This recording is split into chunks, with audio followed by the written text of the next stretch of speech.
Could you keep it down? I'm trying to focus in here. Oh, hey there. Welcome to the Nerdy Photographer Podcast. I'm your host, Casey Fatchett. If you've never listened to the show before, welcome. In addition to providing entertaining and informative photography-related information, I also go on adventures with the crew of the Starship Fibonacci. Before we get into what's going on here, I wanted to take a moment to thank all of you listeners and supporters of the Nerdy Photographer. The podcast is doing very well. We're in the top 20 visual arts podcasts on Apple Podcasts in 28 countries, including the United States, Canada, Ireland, Germany, India, and of course, St. Lucia. So thank you very much for that. We're also over 8,000 followers on Instagram. I'm hoping to get 10K by the end of the year. Let's keep it going. F2.0. Sorry about the mess. Anyway, where was I? Where am I indeed? There seems to have been a bit of a snafu with our quantum drive, and I'm currently out of phase with this dimension. If I concentrate on being present and in the moment, I can manage to remain solid, and we can hopefully correct this issue. F2.0 is supposed to be finding me a sensory deprivation helmet to help with that process. Speaking of being present, in this episode of the podcast, I talk with photographer James Hines about using photography to cultivate mindfulness and being in the moment. That conversation coming up right after the break. Oh, F2.0. Oh, I'm sorry. Did I break your concentration? I'm a race car, and you've got me in the red. Hey there, nerds. The Nerdy Photographer has a brand new website, and with it, we've created a resources page where you can find all sorts of things to help you in your photographic journey, from contract templates to website hosting to web design services to printing. It's all in there. Be sure to go out and check out nerdyphotographer.com/resources. That's nerdyphotographer.com/resources.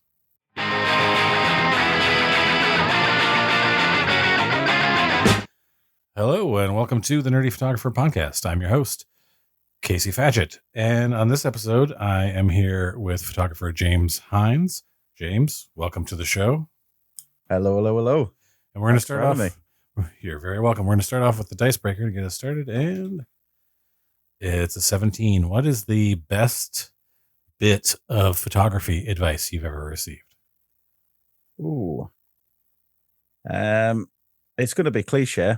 But it's shoot for yourself. It's a very easy thing to fall into the trap of social media and start shooting for what you feel other people will like. And I think the authenticity of your work and stuff is really based on you shooting from like the soul and from yourself.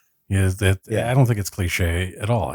It's one of those things that you, by being true to yourself, that's how you create something original and unique to you, as opposed to copying what somebody else. And I mean, you're not creating anything really sort of. I don't like the word authentic because I think whatever you create is authentic. But if you're constantly thinking about pleasing other people, instead of working on things that you want to create, you're going to find the work's not as good.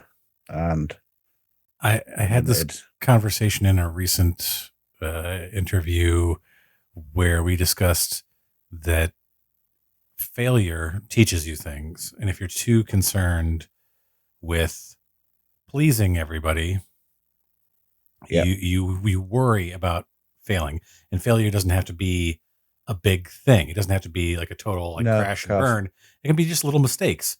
And if you're too concerned with pleasing other people instead of trying to get what you see in your mind's eye or whatever the case may be, you aren't willing to make mistakes.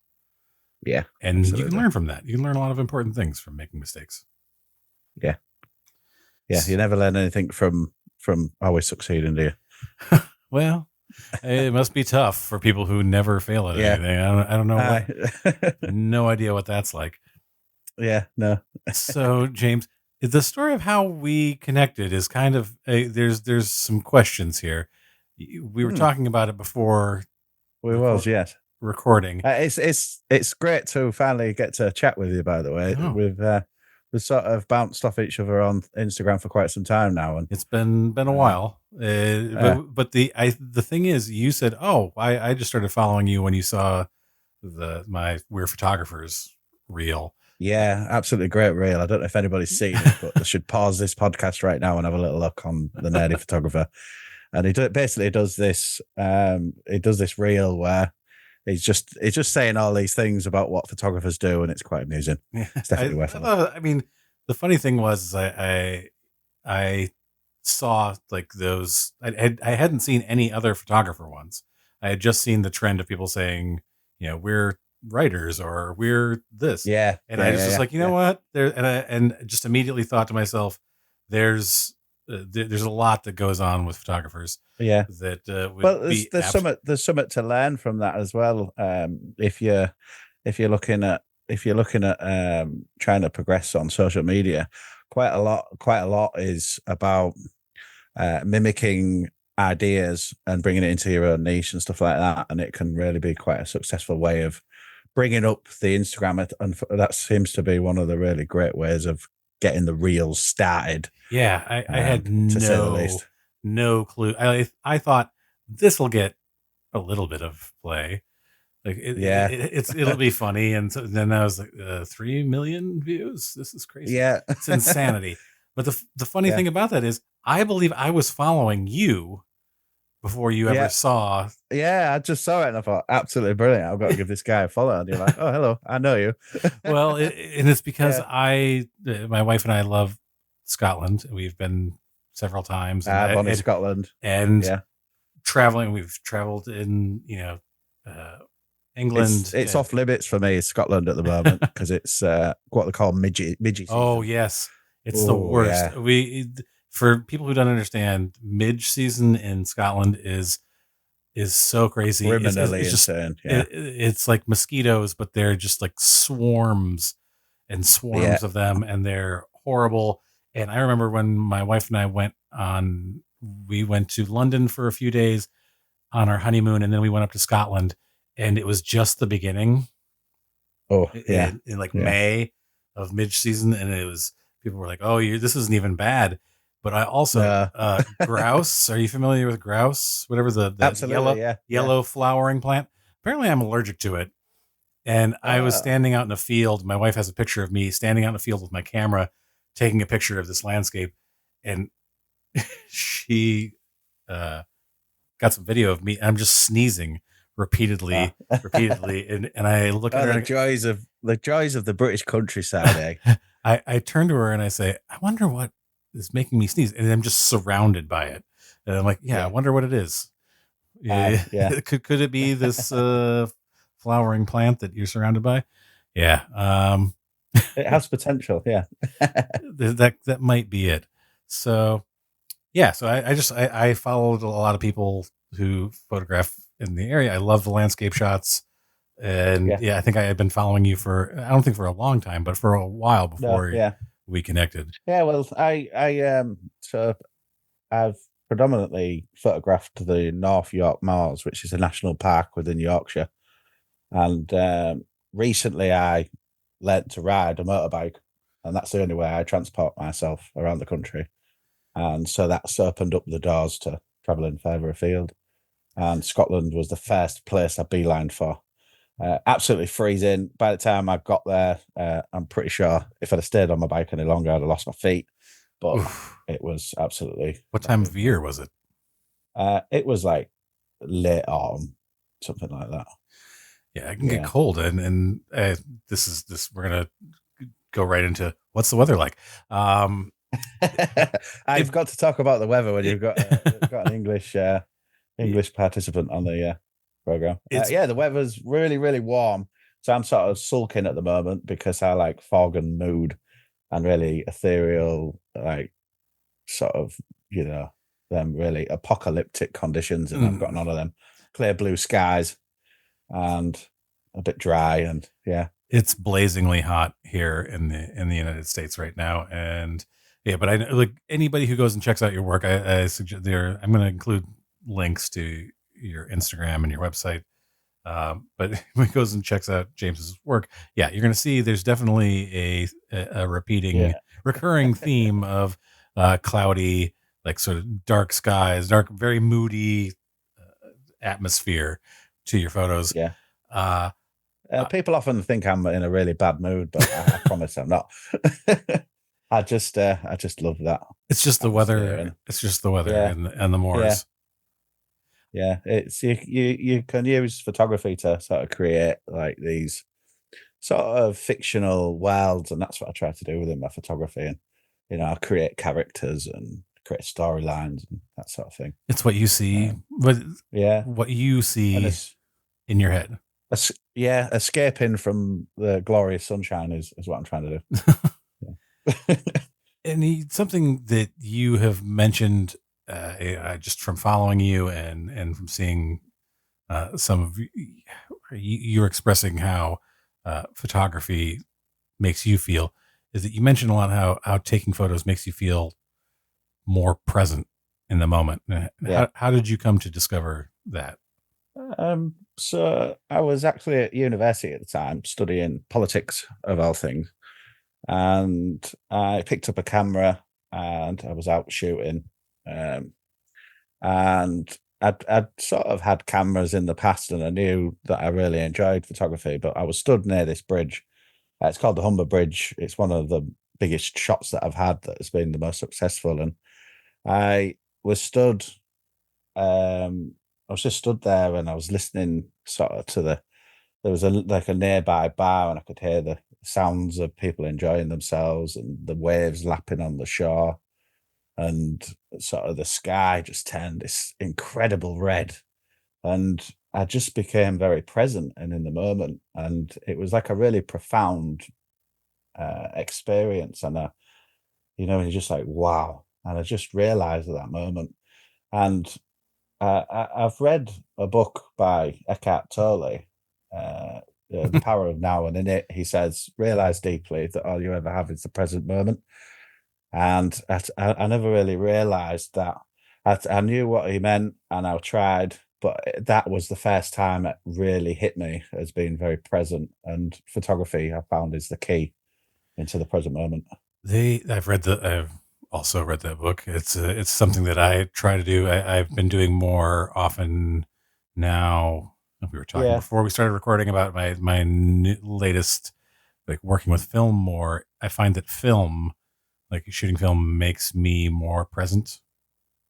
yeah. I Um, imagine it's the slowing down yeah, that's the aspect for it. Yeah, I go out with my dog on hikes, and I'm photographing either the dog or yeah, something I see, and it really brings the moment into focus because you have to think everything's manual. yeah. Everything is. I can't just sit there and be like, okay, this is I'm just gonna fire off a few Yeah, shots. Um, I found, and one of the things that same passage from the book, and I highly recommend The Power of Now to anybody who's listening. I'll include a link yeah, to that in the episode notes. But I was having those moments when I was out hiking with my dog when I wasn't photographing anything, yeah, and I would. It's something when we talk about being present. It doesn't mean something that you are constantly doing. no, It is. It can be a. I think that some people fall into the trap of thinking that they have to constantly, yeah, at all times.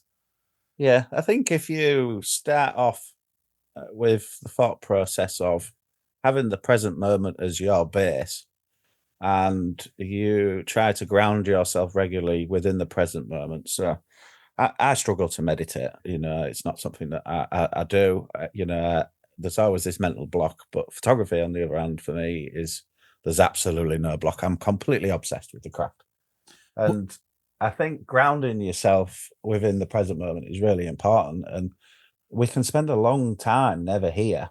Mhm. We're constantly time traveling and worrying about the future or regretting the past and all these things. And I think it's really important. And if you can link photography with the present moment, it actually really improves your photography as well, because you become hypersensitive and hyper aware to your surroundings. And I think that process of practicing the presence with your photography will really create something quite special if if you practice it in that manner. Yeah, I am one of those people who can easily get sidetracked into like the train of thought can just derail Yeah, very, yeah, very quickly. And I can, even when I'm in one of those moments of, you know, it'll immediately jump to, okay, how does this connect to this thing that I was thinking about earlier? And oh, I've got to yeah, do this later, and I should write this down,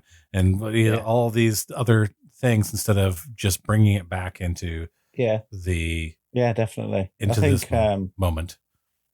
I think it's also really sort of crucial for people with mental health to have something to distract, Mhm. and to concentrate on.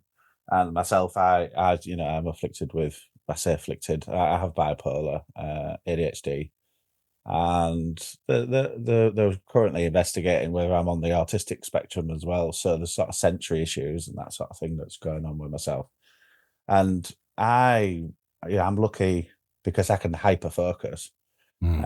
Um, but the having photography as a tool to medicate depression, or to ground in a mania when you're manic with your bipolar, or if you're just really struggling, and just having this escape place like photography for me has been really crucial. And I can really tell when I haven't had a camera in my hand for quite a while, because I start really dipping, and uh, I just make sure it's part of my life, and it comes first above everything. Yeah, Yeah, I myself suffer afflicted with whatever you want to say. uh, part Anxiety of your character, sir. That's it's is the thing is with mental health though, and these labeling ideas that society likes to, they like to label people basically. But the thing is, there's a lot of really positive attributes to people with autism, people with bipolar. I mean, the amount of energy that you can mhm. harness when you're on a high is unbelievable, and we as society tend to think, right, these people can't do a 9 to 5. They're afflicted with this issue, and I think we as a society need to sort of re-look at mental illness and certain character types as, harnessing these people with these skills, because there's huge skill sets that are being missed out on as a result of seeing it as a disability. I think Uh, that there's parts of that I definitely agree with, that you can, if you can harness it and make sure that yeah, you aren't hurting yourself or wearing yourself out yeah, or of course, yeah, doing damage to yourself or someone else, is just yeah, making sure that there are things. My anxiety was untreated yeah, for many, many years. And I look back at how I acted from the time I mm, was a teenager, how I prepared yeah, for things, just the over preparation, and that is, I mean, you can use that as now I sit there yeah, and go like, okay, this is a tool. This is a way that I can focus yeah, this instead of absolutely, letting it yeah. get out I of mean, control. yourself being so. I mean, anxiety is it is terrible to deal with that. But put someone who's anxious in a really high stress situation, they Mm, will see everything. yeah. They see things that other people don't, And there's an attribute there that's not recognized. It's just seen as an issue, Yeah. when really You it just needs to be worked out somehow. I Yeah, think that it's interesting because we also like it's a coping mechanism. Definitely people with anxiety learn how to read situations very quickly. absolutely. Yeah, reading And a room yeah, before you've even sat down is a skill. Yeah, yeah. And for me as a wedding photographer, it's helped me learn body language yeah, to a point where yeah, I yeah. can guess where people are going to move or what's going to Yeah. happen next, or they're about to laugh, and like knowing that moment is coming because Mm. I can break it down into, I've seen this, I've overanalyzed it literally Yeah. to the point where I am Yeah. pretty spot on and That comes with being so character type as well. Like if you're prone to people pleasing and stuff like that, as well as you become very good at reading people, don't you? And perfect for a wedding photographer, I think. Yeah. So, do you find that? I mean, you mentioned that when you're starting to dip when you haven't had your camera in your hand. But Yeah. do you think that just the act of being present while you're taking photos has helped you generally Yeah. stay more present or mindful? I think having something else to think about is the main aspect of it. So the present moment obviously happens while you're in this craft, and it's one of the profound benefits of photography for me. But having this thing to be obsessed about, other than how I am feeling, is Mm. it's I'm not self thinking. I'm thinking about. So, for example, I will go out and do a shoot, and then I won't touch the photos, and then I also use editing in this manner. So, quite often, if I am really struggling with something, um, I will try and sort of express myself within my editing as well. So you'll get maybe a different. You could put the image in front of me 3 or 4 different times, and you'll get a different image depending on Mm. how I'm feeling. Because I try and be authentic within the edit But of that's how what I am. I mean. Yeah, That's what art is, isn't it? yeah, It's absolutely. a And I'm reflection of definitely in the camp of photography as an art.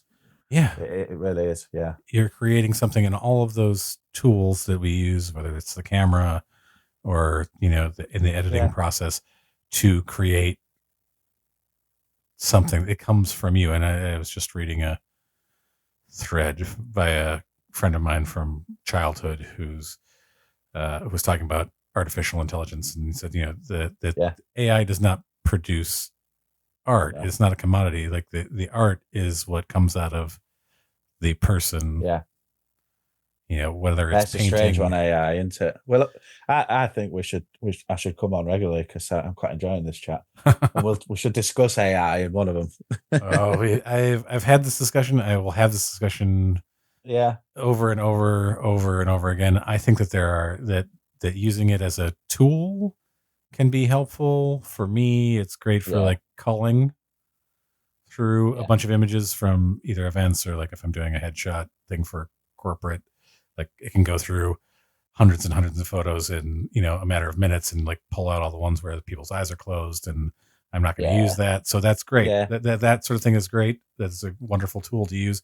I don't think that like the generative part of it, and like basically copying someone else's work I'm and on the fence. I'm on the fence with it with AI because I think as long as there's I think it could be a good thing because it will help propel technology forward and free up time for creatives to not be looking, like you said, at hundreds of photos that have potentially loads of them that you can't use, and that could take up a lot of time.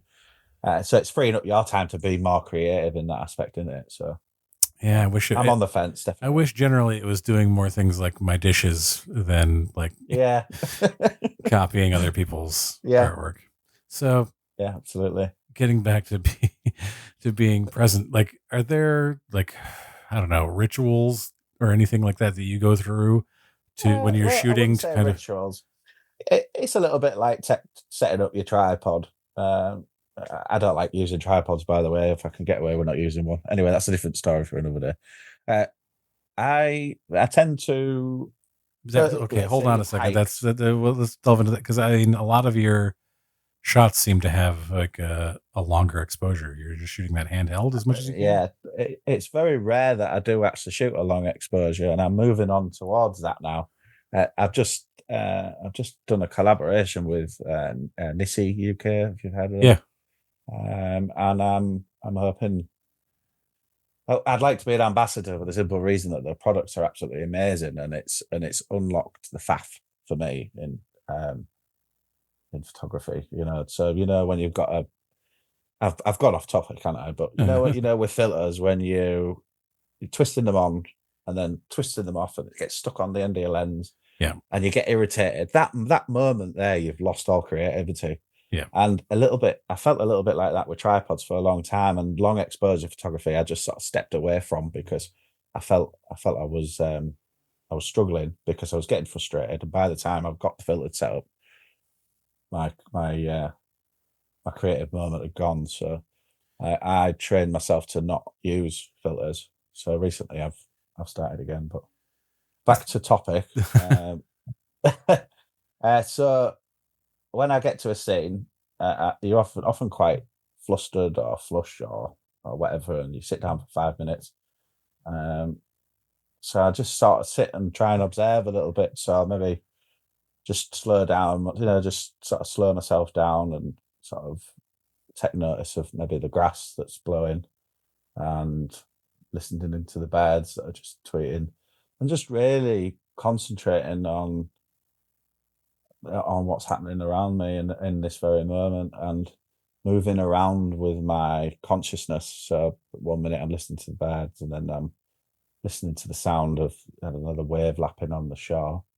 The feeling of the wind blowing in your face and that sort of thing, and it just really slows you into this really calm, quiet space where that incessant chatting of your brain has stopped, and that creates a really great space for photography because you become very aware within the moment, and then you sort of exploring, and then eventually you go through from the sensations and the sounds to the visual, and then that's a really great starting point, I think, to finding a composition within the scene.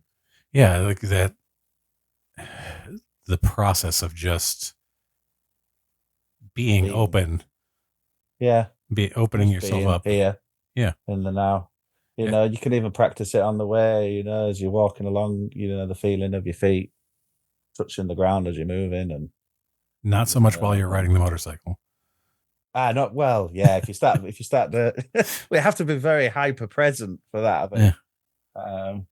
Yeah, that's another reason. And yes, I ride a motorbike everywhere I go. That's where I do. But yeah, it's that's another avenue that I've found helps with presence, because I think when you're in a vehicle, you're separated from your environment, whereas on a motorbike you're with it. You're with the feeling the wind and weather and rain. the Yeah. and I don't Yeah. if you've never been to the UK, if ever Scotland, Ireland, all the areas there, like if you're driving around, and one of the things that in my trips there and photographing things, the thing that always gets me is we're driving a car, and I'm in the car and I will see something. My wife will say, "Do you want to stop and get a picture of that?" And I'm taking in. I'm like, "There's nowhere." For this car to go. Absolutely. There's nowhere for this car to go. I mean, if I'm on a single tracked road, I'll just stop and get out. But like, there's chances of someone. I'll find a pull off. And, you don't want to be getting shouted at by angry Yorkshiremen. Trust me. I figured out what the single tracked roads, for the people who don't know, there's just like one lane. And they're occasionally, everybody likes to drive fast on them as well. Yes, they love to drive very fast on them. And the thing is, there's little pull-offs every so often, so you can get out of the way and let someone go past you. Yeah. And my first time there, I was always pulling off and letting people go by, and everyone would smile and wave. And I spoke to a local and said, "So what's the rule there? Like, I haven't really figured out what the rule. Like, what's the rule to pulling off to the side?" And she said, "Well, whoever pulls off first is the one who who does." That's it. Just we're very polite as well, those Brits. We're 60% of it. I found that I became very popular because I was always the one pulling off to the side, and then when I came back the next time, I was like, you know what? I think they should be pulling off. You've got to be a bit pushy. And it's usually if you're closer, I think, to the lay-by. Yeah, it's supposed to be whoever's closest to. You can just basically pull up anywhere, can't you? And off road. there's a lot of off-road tracks as well that are accessible to cars, and I'm quite lucky because I can just squeeze through these little gates and off I pop onto areas where most people have to hike and carry loads of equipment. And Well, I know this is true in Scotland, but I don't know if it's true in England. There's a whole in Scotland you are allowed to like walk wherever. yeah, yeah, I don't know if there's a it's similar. public right of way. I think land here is mainly owned by landowners and stuff, but we have public right of way to walk through. Yeah, so You just can't. You can't. You leave things the way you found them. Um, yeah, which yeah, absolutely, yeah. I was very glad to hear because at some point we had ended up on like walking. I was thinking we're in someone's field, and Yeah. I had gone through. I was like, There's a gate, and I need to go through this gate. I Yeah. need to. Well, as long as like I'm not letting any sheep out, there's Yeah. we're all good. Yeah. So can you think of like a specific instance where the photography aspect of things really helped you connect more deeply? Like, what was the first time where you felt like you really were connected to the moment or the scene when you were taking Um, pictures? so I've got a Humber Bridge shot. I don't know if viewers want to look on Instagram. I'll keep it on pinned. And that was really for me. So it was when I was at university. I was really suffering actually with my mental health at the time, and uh, that was the first time I really found that present moment. I think we discussed it slightly earlier, but I just sort of, like I said, felt I had the sounds in the background, and I just felt this really profound present feeling. You know, um, I was sort of listening to the sounds and of people experiencing, a nice evening in the bar that wasn't too far away, and I could just hear the waves lapping, and it felt really sort of intense and really, really now. Do you know what I mean? So I yeah, do know what you mean because in the moments where it just happens, and it's like you really feel really connected, and it was the way that the sky just lit. It was just like it was for me. It yeah, was. I was just part of it. I was just there, and I was. And I think photography does that for you. It it makes you feel part of the environment. It's the same. So I guess that's maybe why I ride a motorbike. Like I said, I feel like I'm in the environment, a part of the environment, because you can feel it, you're absorbing in it. There's no barrier between you and the environment. And photography does that as well. As you're, if you're stood there, for example, for quite a while, mhm. wildlife start coming out and they start being interested in you, and they forget you're there, and they just assume you're part of what's here, and we are connected to the environment. And little thing, and I mean, it sounds quite hippie, but they tell you not to wear shoes, don't they, all the time, and all that. Sorry, they'll tell you to wear shoes. I mean, we wear shoes. Sorry, uh, we wear shoes basically, and it's almost like we've got this constant separation from the environment. Yeah. You There's know, the we phrase. we live in boxes. We go to work, we're in a box. We go to toilet, it's a box. We put our food in a box. It's all, well, we seem to be boxed off and locked off from nature. And when you're out in the environment with your camera, them them them them closed off areas are no more, and you're just part of the world. And There's a phrase it's called yeah. touching grass, Mm, which is I think like describes what you're trying to get to. Like when people will just like take their shoes off and yeah, walk in the grass, like you're feeling reconnected with yeah. the earth and with I mean, nature. it does all sound quite, as you would call it, hippie, but I think when when you experience it, I mean, I was really, really struggling with my mental health for a very, very long time, and um, I felt like I'd disconnected from the world, and part of that reconnection aspect was really important for my mental health because being out in nature. regularly for me made me realize that it's an important part, and I am an important part of nature. You know what I mean? And Yeah. yeah, I echo that sentiment. It's getting out, and I really started hiking a lot more when the pandemic started, yeah, and yeah. it got me into this mindset of, there's so much beauty Mm. in nature, and for Just someone having who, away from it yeah, and with for our I, 9 to 5 jobs, and I mean, I'm very lucky.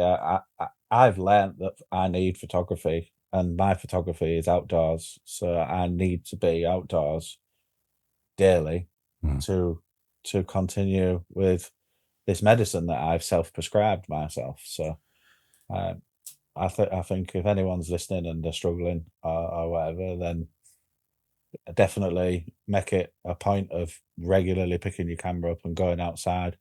You know, we call ourselves photographers, but if you say that photography is your therapy and you must go out and do it, then I think it, I think it has profound benefits. Yeah, I think that it can, it, doing it, just doing the thing, as opposed to getting in your head about why you should or shouldn't go out and take Yeah, pictures today, or doing this thing that you enjoy. And it doesn't have to be like, this is another topic that's come up with in other interviews I've done. And it doesn't have to be for anyone else. no, And it just, has to be for you. it has to It be has for to be you. for you. Yeah, it has to be for you. That's where the magic happens, because you're not chasing the image. You will have a profound experience and not capture a thing. I mean, I often go out and don't capture an image. I sometimes deliberately find an image or a situation that's so good, and I decide that that's just for me. Right. You know, and I'm just like, oh, I could really benefit from this, but I think I'm just going to enjoy it. It's, Yeah, do you ever see the movie The Secret Life of Walter Mitty? no, no, There's a yeah, moment, like Sean Penn plays a photographer, and um, he's still shoots film. He's like, it's supposed to be like for the last issue of Life magazine or right, something like that. And he has a roll of film, and this guy Walter Mitty, who's a photo editor, has to go and get it, and he tracks him down to like Nepal. He's up in the yeah, mountains in Nepal, like trying to photograph a snow leopard, which are right, incredibly rare. And they're sitting there. aye, They're sitting there, and he sees it, and he just looks through his lens, yeah, and he doesn't it's doesn't take the picture. yeah, I can totally understand that moment. Actually, yeah, Hmm. he just that's exactly what we're talking about. You know, it is a magical moment, and it's so magical it doesn't need taken. I find that You know, it's interesting because I ask around like every year, who are people's favorite uh, fictional photographers, and the people who mm, answer that character, I find it's interesting why they all bring that up, is like that, just being present, and this is yeah, not a moment to take a picture. This is a moment for me. yeah. It's interesting as well. So art itself is as old as humanity itself. You know, you can trace back drawings on caves Mm. and all this sort of thing. And there's something in that. There's something in why we create as beings. What is it that does it?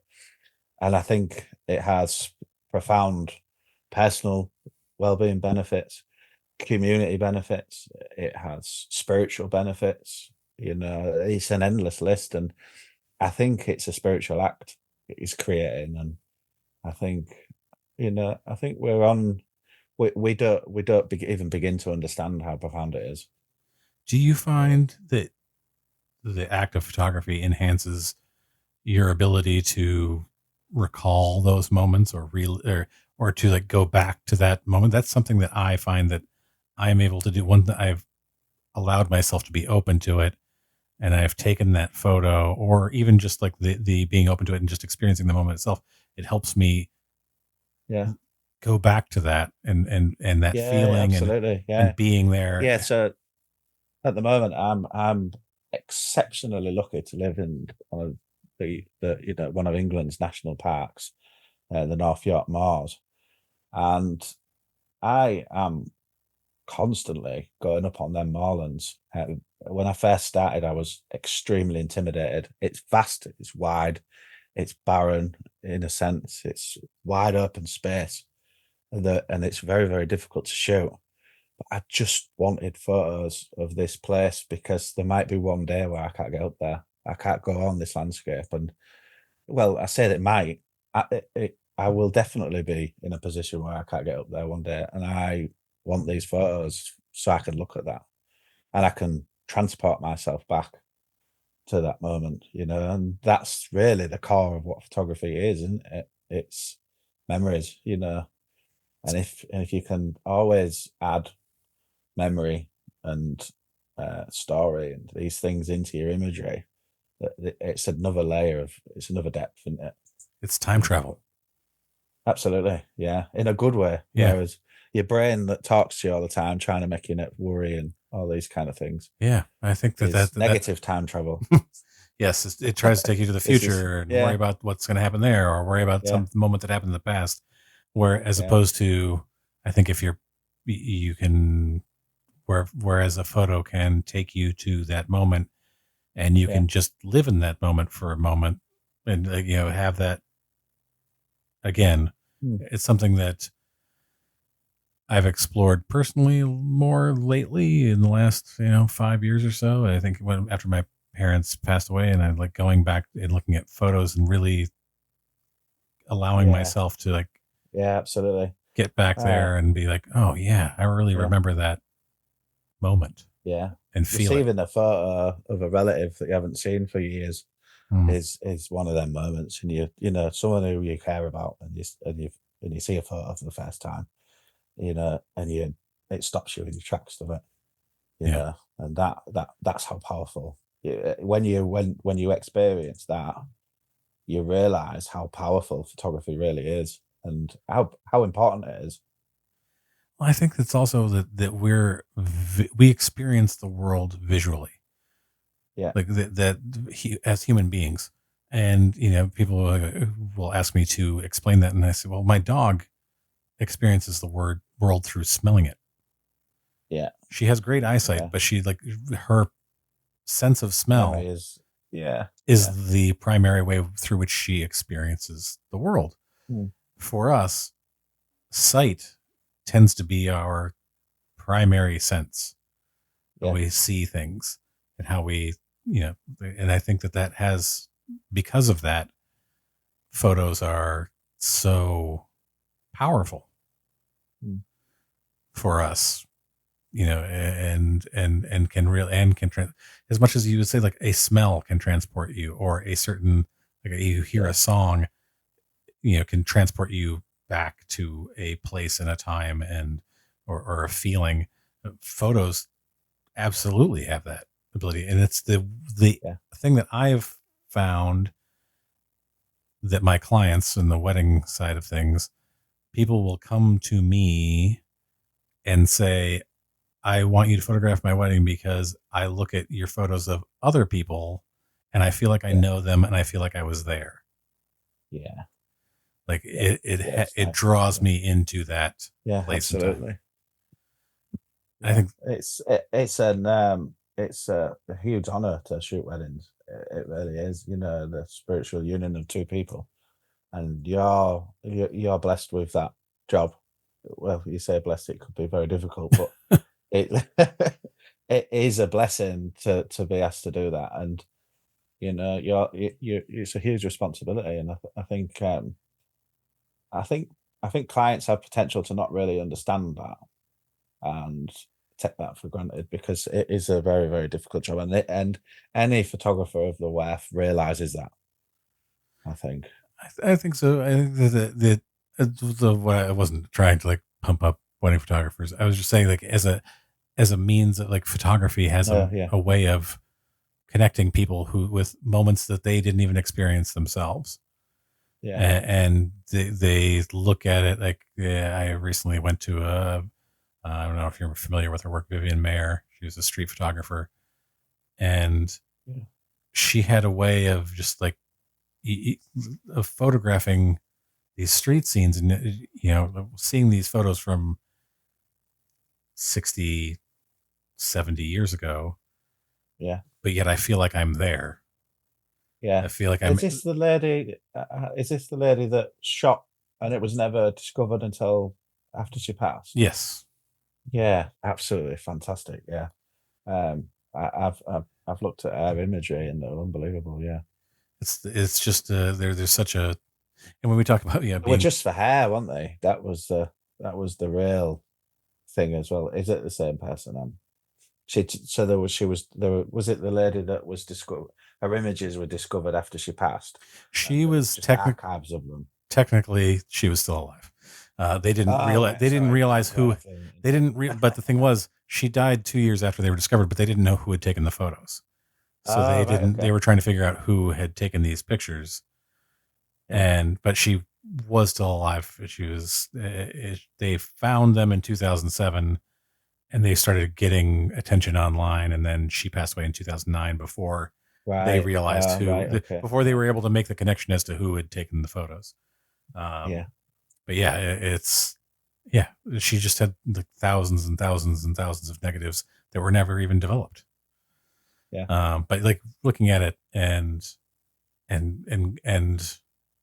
being transported through someone's lens, whether it's a landscape photo, whether it's Mm, a street photo, whether it's a wedding photo. And I find that for me, the more connected I am with the moment. And I don't think I realized how much I did it at weddings until I really started exploring this concept of being present. That the more present I was, the more likely people were who viewed those photos felt that they, by looking at the photos, were there. mm, If that makes sense. yeah. So, James, how do you think photographers who are new to this, or people who've been doing it for a long time, and don't necessarily feel as present as they were, how can they use photography as a tool to sort of like cultivate their mindfulness or presence in the moment? Um. Well, firstly, I think obviously, if that's what you want to achieve with your photography, it's profoundly important. It's profoundly beneficial, like I said, and I think it's just I would definitely read The Power of Now to start with, because it gives you that basis of understanding of the concepts of being present and in the moment. Um, I think any spiritual teachings tend to lean towards being present, so that's where I would start. And I'm not selling the book, by the way. I don't think I need to for him. It's one of the best selling uh, spiritual thought books on the planet. But it's so that's where I would start. I would I would I would I would learn that book, and then I would start trying to incorporate that within your photography. So as you're moving into scenes and stuff, being present within it, it's definitely the way to go. And if you don't, it doesn't matter. But if you can just steal little glimpses of the present moment in your photography, I think you're winning. Definitely. Photographers, it's time to revolutionize your workflow with Aftershoot. Imagine culling through thousands of images in a matter of minutes, effortlessly flagging blurry shots and closed eye pictures. Now you can stop imagining and meet your new photography sidekick, Aftershoot, the game-changing AI photo culling and editing software.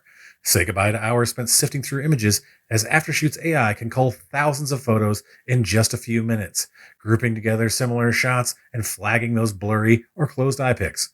I have been using Aftershoot for a little over a year, and I have to say, it has transformed the workflow on the portrait side of my business, culling and organizing my photos from family portrait sessions to corporate headshots in a matter of minutes. For engagements, events, and weddings, it does a great job as a first pass call for me, since I like to go through and make sure I didn't miss anything, but those family and group photos are all solidly organized together, and that saves me so much time. You can also make your artistic vision a reality. Aftershoot's automated AI editing is customizable to your unique style. Edit thousands of images in just a few clicks, achieving consistency and brilliance effortlessly. Sign up now at nerdyphotographer.com/recommends/aftershoot and experience the Aftershoot advantage with your first month free. Transform your workflow and transform your business.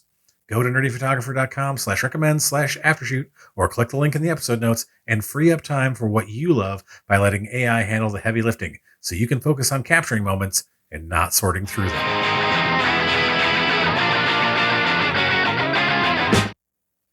Are you ready to take your photography business to new heights? Look no further than PicTime, the ultimate solution for photographers who demand more. Wow your clients with stunning branded galleries that showcase your work like never before. Let your customers preview selected photos on an array of printed goods. PicTime's smart photo store ensures your art shines on everything from canvases to coffee mugs. And take the stress out of marketing with PicTime's automation tools that empower you to effortlessly connect with clients, leaving you more time to focus on your craft. And revolutionize your workflow with PicTime's cutting-edge AI tool that allows you to search and sort images effortlessly, saving you time and ensuring you find that perfect shot in seconds. And that helps you strengthen vendor relationships with precision, curate vendor galleries, setting them just the right images, and enhancing your professional connections. Worried about switching hosts? Fear not. The expert staff at PicTime can seamlessly migrate your photos, making the transition smooth and stress-free. So are you ready to transform your photography experience? Visit nerdyphotographer.com/recommends/PicTime today and discover a world where creativity meets efficiency.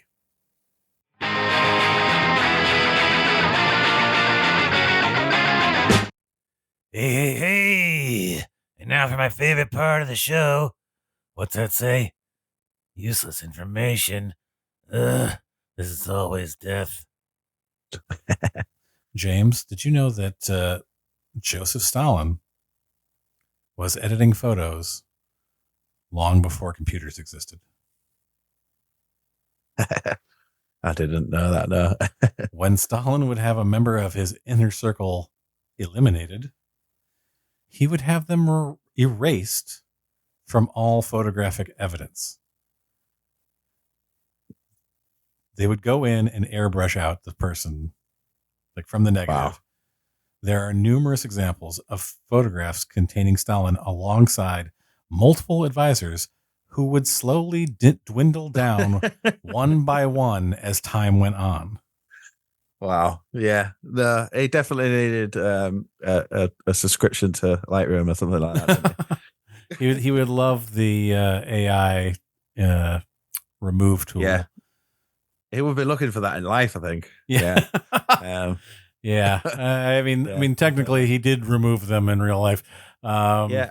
It would have been a lot easier with AI, though, wouldn't it? I think. Yeah. I mean, it'd have got things done. Do you think they would have? I won't go political. I'll stem this back towards photography. But yeah, no. I just think of the amount of effort that would take to back then, just to like keep taking people out of the same photo. It just it takes that's a lot of effort. I'm very fortunate. I didn't live it. Well, I say very fortunate. It could be seen as very unfortunate, but I didn't live in. I've never experienced film photography, and technology's been at my fingertips, throughout my life. So, it's. I mean, I started shooting when I started to take pictures, and as a teenager, I was using film, but I had no idea how to do any of that. And I learned a little bit about developing in college, but not a whole lot. I'm just not. I'm not. I understand what my skill sets are, and that's not one of them. But I have an immense appreciation for. I mean, people go like, "Oh, well, this is." Ansel Adams didn't retouch. Yes, he did. Absolutely. Like you look at he would take those, like he'd take a proof of whatever photo and you'd see him like mark it all up, like, oh, I need to burn this area a little bit. I need to bring up the, highlights over here, and like going through it, and then he'd go back and get it in the dark room and print it and then do all of those things to it. It wasn't. It's crazy. Yeah, which is like a lot of work, but they did it, and I think that there's also some sort of there's a tendency to diminish the amount of after the photo work that some people did, and and it doesn't make it less of a work of art. And in fact, I think it's incredible, like how. But there are a lot of people who did a lot of work. And retouching has been around since the beginning of photography. Yeah, absolutely. And double exposures and things like the spirit photography. We did a whole episode on that. Right. Nice. Like how people would take a negative. Like, the guy would use other negatives to like create spirit photos, and like by putting them on top of other images. It's crazy. But yeah, it's been around for a long time. Yeah. James, thank you. What's your Go ahead. Go ahead. I was going to ask. So what's your favorite editing software nowadays? Do you have a particular one? Oh, I mean, I still use Photoshop and Lightroom.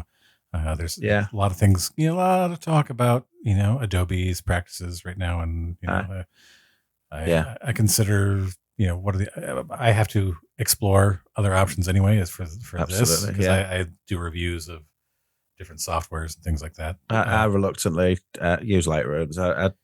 I did have a bit of a spat with Lightroom. I found they were taking money out of my bank basically, without. It's just a really strange thing. So I had a bit of a rant about it. I ended up getting rid of the video because I thought it didn't look so good. But reluctantly, I'm Lightrooms. But Capture One's pretty good as well. I've had some issues with billing like 10 years ago, and since then haven't had anything because I brought it up to them and they solved the problem. But when you hear like how many people have had issues, it seems like it's a pretty common bug for people. So there's a lot of things I wish they would do differently, but for right now, for me, that's still the product I use. Yeah. Nice. James, thanks so much for being on. Absolutely welcome to come back. Yeah, whenever. I would love to. Yeah, we'll set something up. I think that's it's a win for photographers because a Canon shooter and a Nikon shooter had a good conversation. I didn't argue once. Yeah, I mean my longest. I'm joking, I know my longest photographer friend. We've known each other for God, how long? It's like 26 years. And he shoots Nikon, and we are constantly like sending texts to each having other. a bit of banter. I put a reel up on Instagram. Also, I took that down quite quickly because I was hemorrhaging followers quite rapidly. I thought, when it's good natured, it's just taking a big. I was just trying to have a little bit of a joke. There's the reels. There's one thing Canon and Nikon people can always agree on. It's that we don't like Sony shooters. Bizarrely, I've just got a Sony as well, so I'm like, whatever people want to like use. Yeah, that's it. Whatever works for them. All in the name of banter. That's what I say. And it's all in good jest, isn't it? Get so many people who are like, well, what about Fuji? I'm like, you're missing the point of the joke. It's like saying, what about? It's like saying, what about Hasselblad? My friend's a Fujifilm shooter, bless him, and it's like I'm really joking. Yeah, I am literally joking. By the way, if anyone is listening, I like to have a little bit of a tongue in cheek. Yeah. Well, it's like you can't mention, if you're telling a joke, and this is all this is meant is you're joking with somebody. Like you can't mention every single type of just fall brand of camera. Yeah. And then the Leica people. So James, where can people find you on the internet? Where can they find you? What's your so Instagram is where I'm most active. James Hines Photo, and the same handle on YouTube. YouTube's sort of an up and coming thing that I'm sort of working out as I go. But yeah. I'm gonna. Yeah. Thank you very much for having me on as well, and thanks for taking the time. Anybody who's listened, it's great to have had a little chat for a while. Yeah, this is a lot of fun. I'm gonna include those links in the episode notes so that people can find them. And yeah, if you think of anything else you want to talk about, just shoot me a message. We'll have you back on. Yeah, grand. Thank you very much.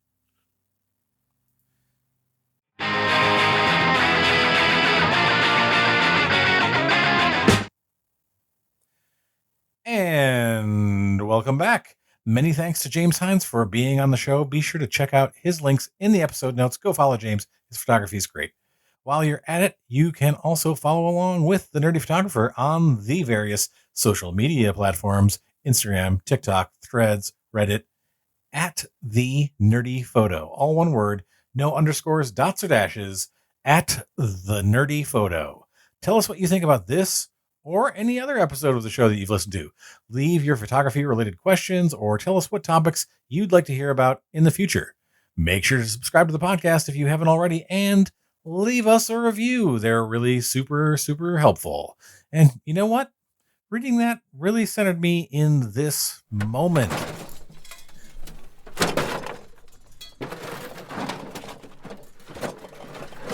F2.0. What? F2.0. Yeah. F2.0. Sorry.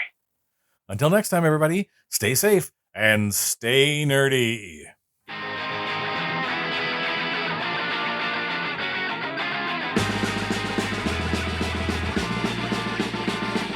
Who's that coming back to town? You better start listening. Who's your heart been beating about? You better listen.